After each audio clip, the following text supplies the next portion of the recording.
Welcome to the Shannon Wheeler Podcast. After spending 30 years in the housing industry, I have come to understand that there are two things that I love to talk about. One of those is real estate, and the other one is people. And so this is a show that is going to focus on those two things. Real estate and all the things that go on in the real estate markets, because it's of a lot of interest to me, and people, because I've learned, if nothing else, over 30 years' time, that every business is truly a people business. Thank you for spending some time with us. My next guest is Angie Morris, and I have Angie on the show today for a multitude of reasons, but specifically, April is Fair Housing Month. Yes, it is. And I'm going to have Robert Morris on next week. Okay. To finish out some more fair housing, but I wanted you in now because you offer a unique perspective, I think, on fair housing, along with all of your normal realtor business qualifications, board positions, like all the things that are just like your real estate space. You also are a very active property manager.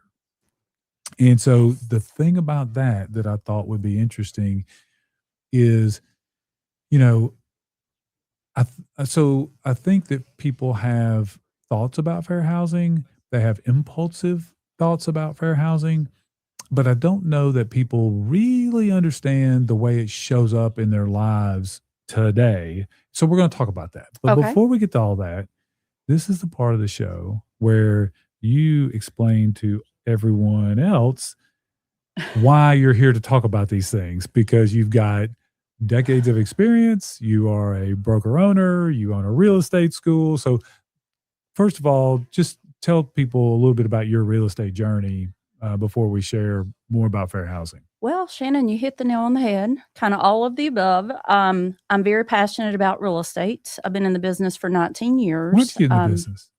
Why? Yeah. I don't know. Curveball. I ask myself that all the time. You're asking, why am I still in the business? That's true. Yeah. So funny story. Yeah. And I have a pre-license class going on right now, which is what makes this funnier. But when I was walking through Gatlinburg one time, we were on vacation, and I saw all the for rent signs and for sale signs. And I said, oh, I don't want to just be a stay-at-home mom. I could do that. Had no idea. I had done no research, nothing. And I got my license in 2007, Shannon. You know what happened very shortly after that? I got in the business in 1996, and so I do remember.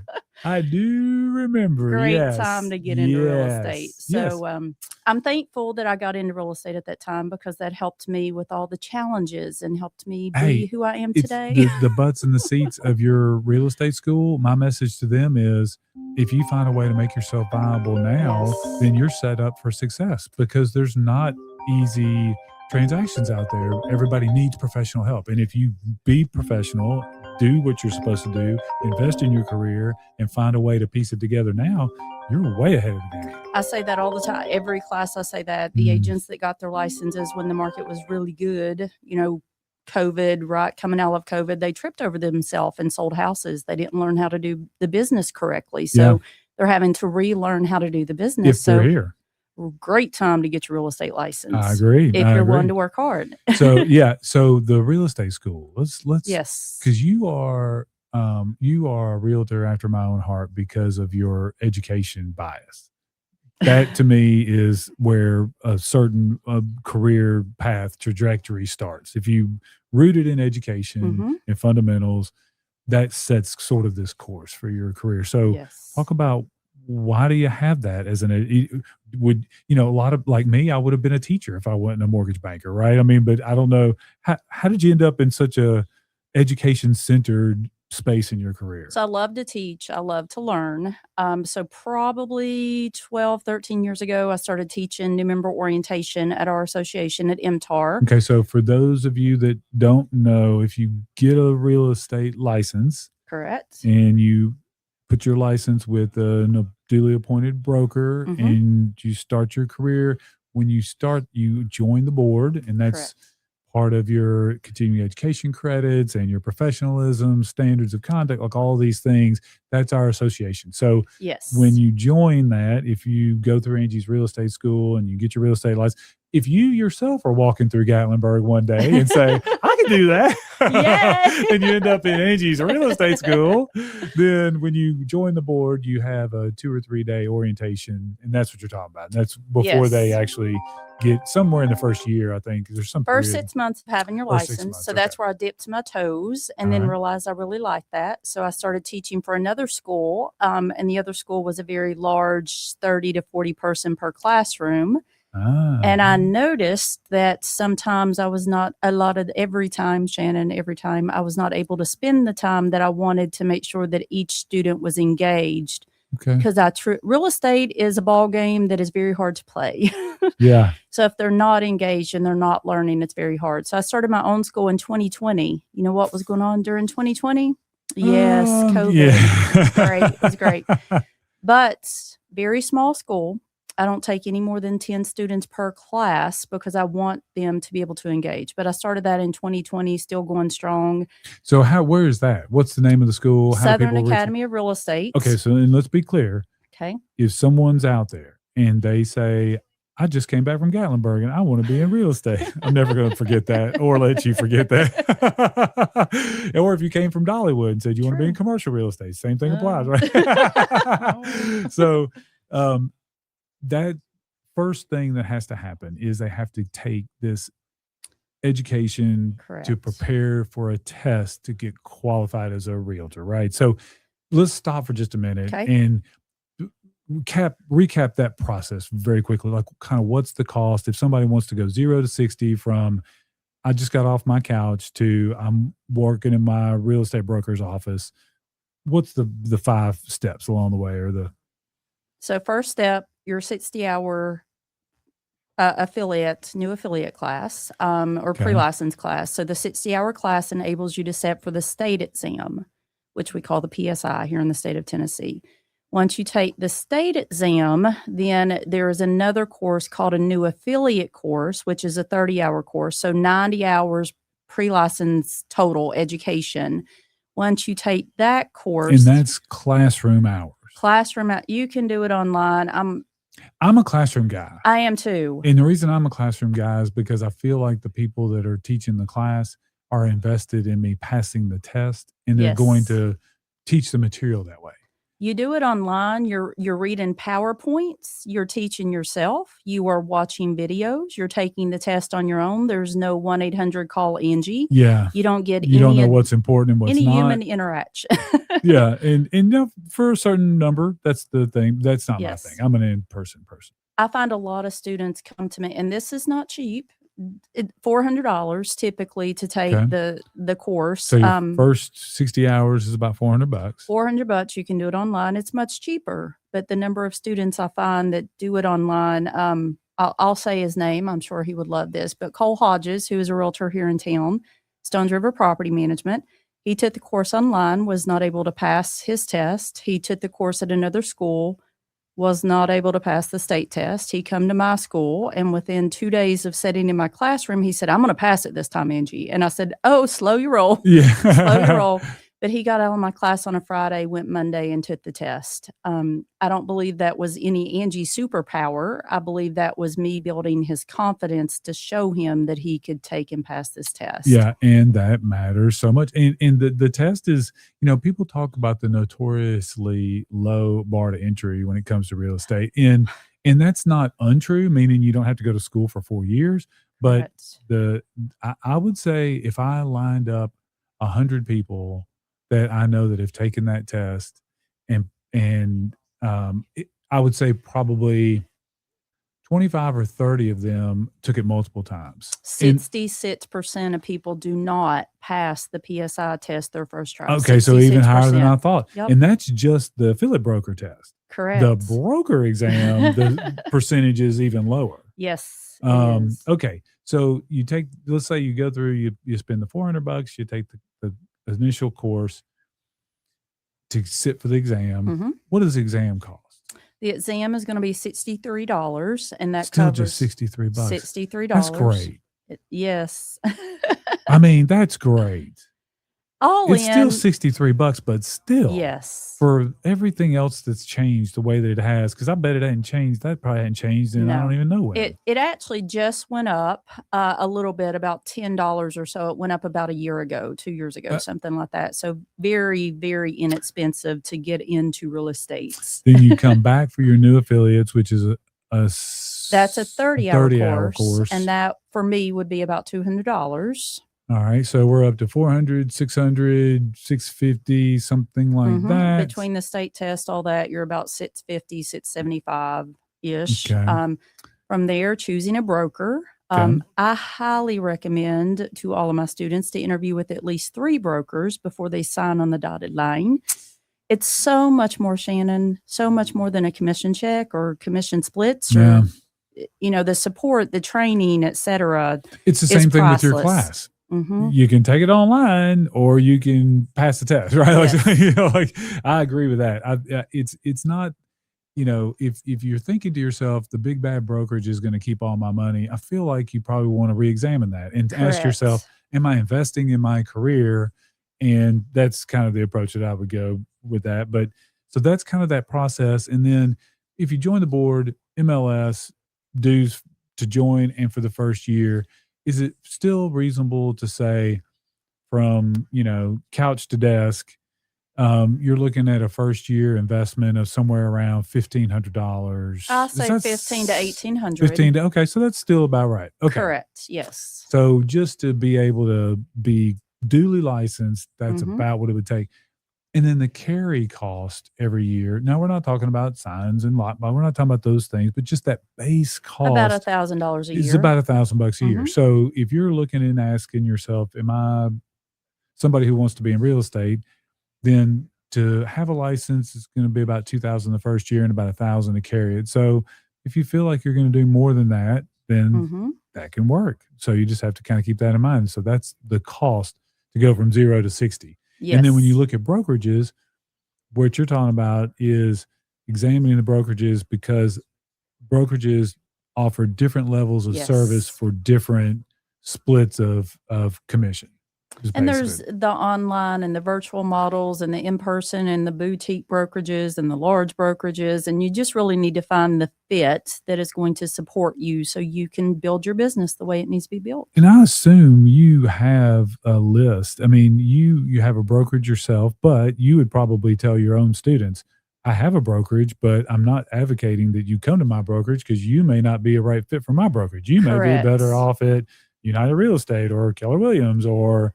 So I don't discuss brokerages within class. Even in class. Okay, at all. Okay, against state law, just spread the word on that one. Yeah, but what I do tell them is my opinion doesn't matter, because your needs and my needs and what I find important would maybe not be what you find important. Yeah. So I do provide them with a list of 60 questions that might apply to them to ask during the interview that they have with their brokers. And brokers hate me for that, but I do. Well, but that's your job in that space. And I appreciate that. We talked about that in the education committee. You and I both, you got your start there. I used to teach classes on the education committee for the orientation.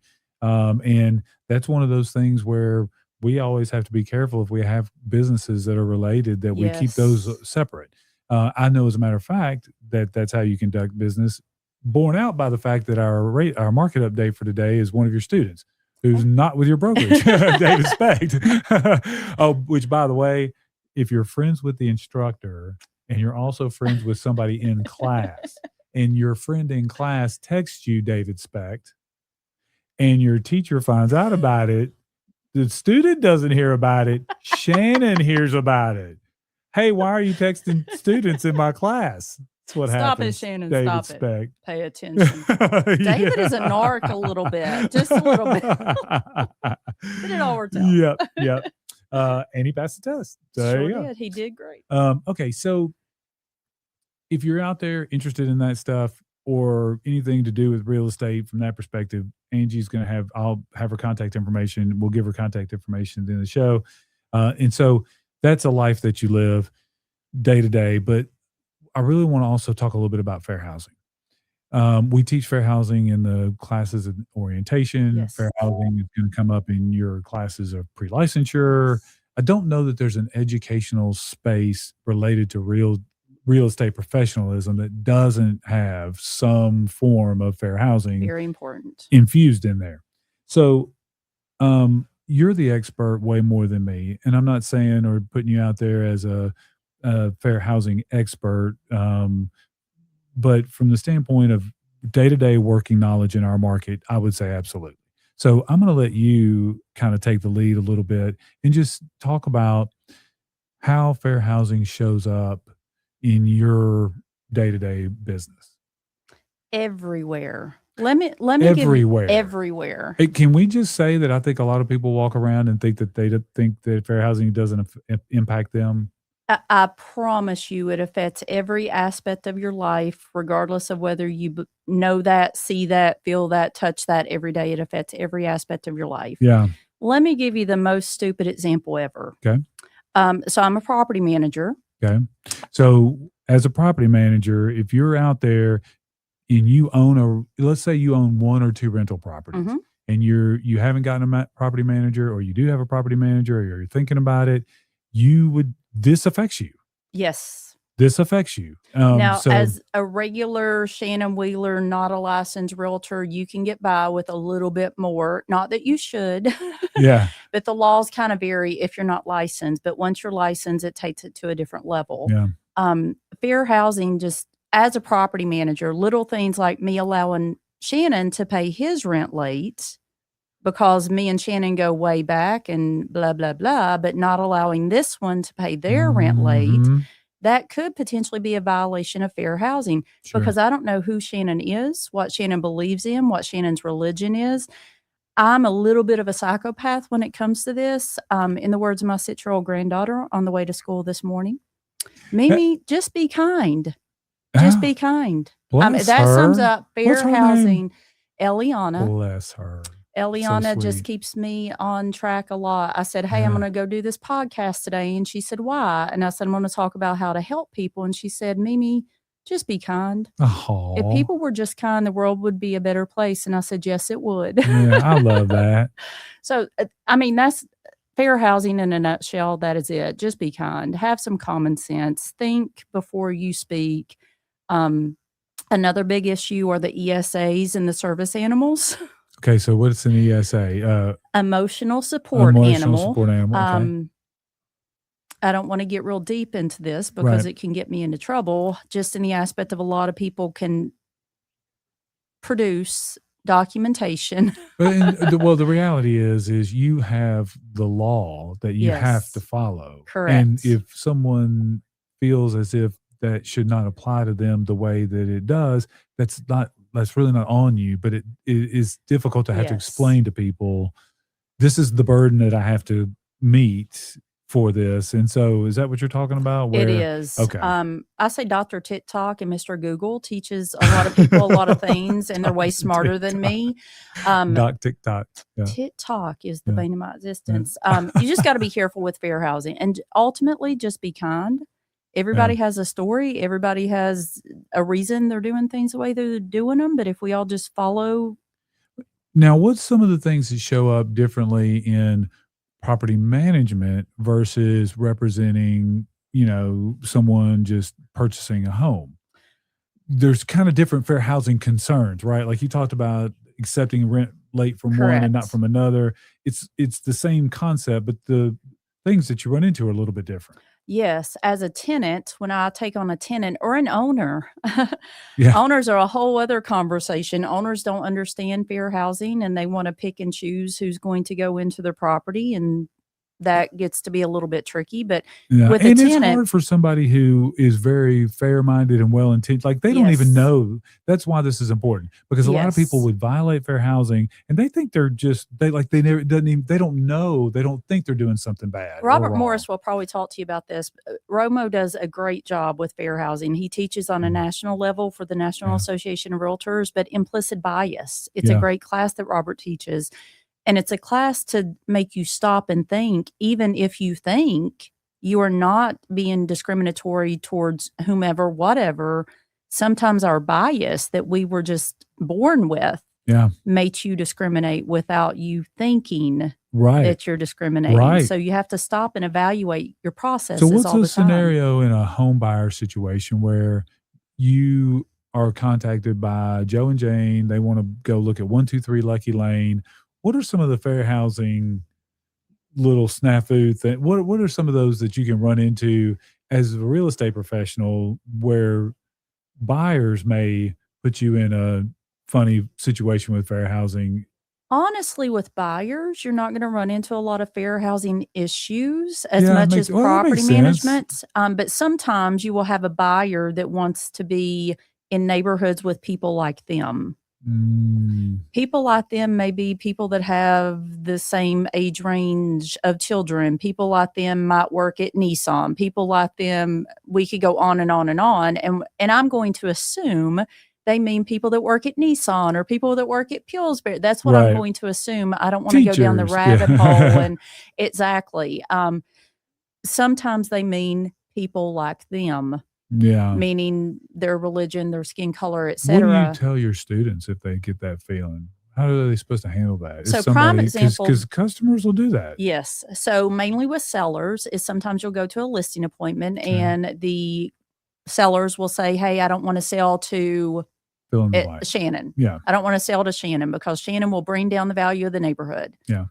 My response, and I always say, how would you handle that as a student? And David will tell you this too. How would you handle that? Well, I would just tell them I'm not going to violate fair housing. That's federal law. And I would be like, get out of my house. So in real estate, you have to be a chameleon. So if Shannon told me that, I would say, Shannon, isn't your goal to sell your house? We're going to show your house to anybody that is qualified to buy your house. So let's get moving. Let's start marketing your house. So I'm going to try to buy, because again, I'm not going to assume that Shannon is being discriminatory. I'm going to assume that Shannon just wants to sell his house. It's a slippery slope. It's a balancing act, right? I mean, it really should. And you want to protect them. I think there's a lot of times that as a professional, we see situations where, so a good example is in the mortgage business. People will from time to time approach me and say, hey, we want to buy some investment property. Okay, that's great. We can help. So when we start talking about it, and they literally will, so I'll go through and tell them, okay, well, this is what it's going to take. This is your investment. This is your payment. This is your rate, etc. And they'll say something like, well, do we get a better rate if we live there? And I'm like, well, there is a difference between owner-occupied and investment pricing because of the risk. That's true. But what are you really asking, or what are you interested in? Because I have to tell you, if you're going to live there, then you can buy it as an owner-occupied property. But there's a little bit of a means test for occupancy that you need to be able to meet. But if you're just going to say that to get a cheaper rate, then I can't help you. And I would also tell you that you got poor advice, whomever told you that. And I will also then add that there is no difference that's worth you not being able to sleep at night or harm your family or your finances. So it's one of those situations where that person never rolled out of bed and said, mortgage fraud, that's what I'm looking for today. That's and I want more today. of it. Somebody told them, just tell them this and tell them that. And like that's what you do, right? Like that's one of those things where I have a person, 40-year-old school teacher that teaches third grade and went to Belmont is about to commit mortgage fraud. And not even mean to. And not really. But, because there's some times where you can move around lines and different things. So I think fair housing is one of those where you probably see a lot of people who are well-intentioned and are grossly violating. Now, there are some people that this is what we made all these laws for. It's like you're the one that we made all these rules about, right? But then I think a lot of people find themselves somewhere and they're looking for you to guide them out safely. Yes. And also not let them suffer because they don't know. The complaints that are received can be, and complaints about fair housing with property management are way up there. Way up there. The stats are about 43% of fair housing complaints involve some sort of property management. Okay. I sat in on a class Murfreesboro Housing Authority did a couple years ago, and they're about to do it again. But a fair housing attorney, so all she does is fair housing complaints. And it's gotten to the point that a lot of bigger property management companies, apartment complexes, et cetera, will just pay the fine because they know that Cost of doing business. Yes, it's a battle they're not going to win. But some things are really, really blatant. And I don't know how they don't know that they're violating fair housing, which is some comments that they think. Ring doorbells. You want to talk ring doorbells for just a second? Okay. This happened at our association a couple years ago. I sat on Code of Ethics, which is, I sat on too many committees, but we were on Code of Ethics, and a seller had called the association and had said that he had a buyer's ring doorbell, called it all. Buyer's agent was showing the house, was clearly on the phone with somebody when he was inside, and that ring doorbell will still catch you. Just keep your mouth shut. Yeah. He was on the phone and waiting on some clients and made a comment. Wait a second. Oh, there's a carload full of people in the driveway. Clearly they're in the wrong neighborhood. And I was like, oh my God. Wow. So then his clients, the agent's clients, came in, saw the house, they left, and the ring doorbell catches said agent approaching the car of people that were in the wrong neighborhood, according to him, and showed them the house as well. Wow. The seller ended up receiving an offer from the buyer's agent from the first person who saw it and refused to take the offer because of the interaction that had happened. Wow. Now, do we know who those car people were that weren't supposed to be? I don't know. I don't care. But it was it just did not look good. Wow. So who knows what that agent was thinking, but we know what was said. So on fair housing, it's Fair Housing Month. And the fair housing laws, when did they first go into effect? I should know the dates on these things, but I should know the dates too. Early 40s, 1940s-ish.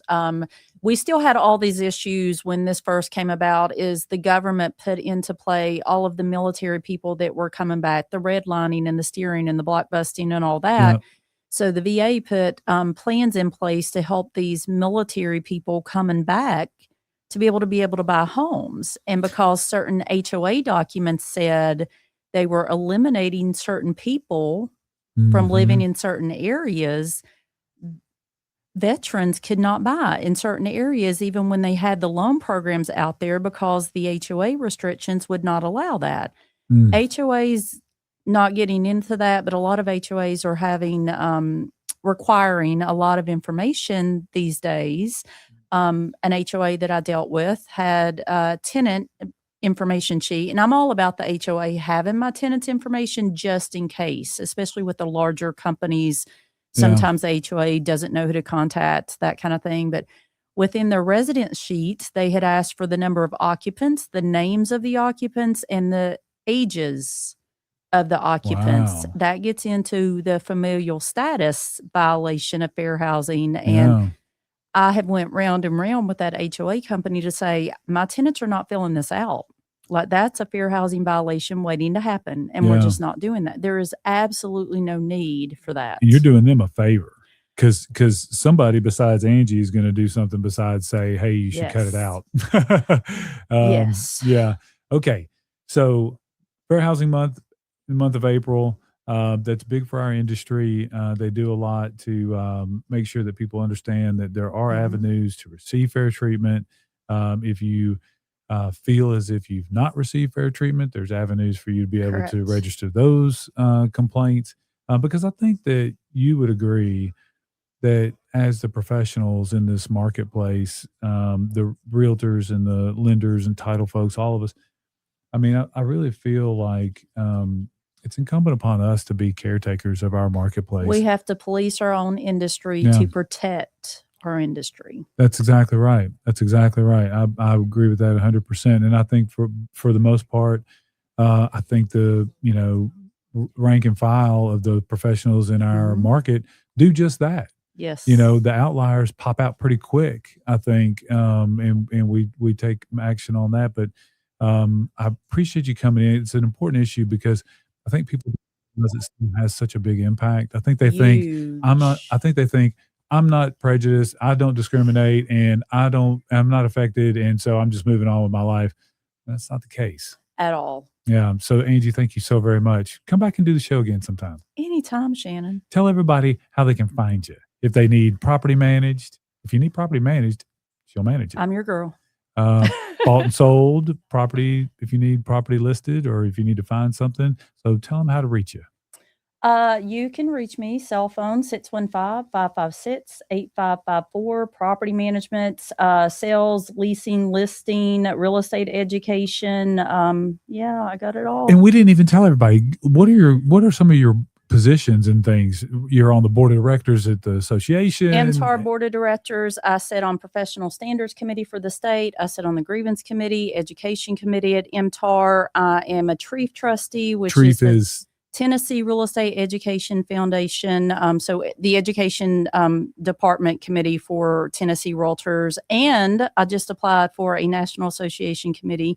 Fingers crossed on that one. Slow down, girl. Slow down. But it comes from a highly informed source about fair housing. I'm very passionate about this industry. If somebody's got a question, can they just call you?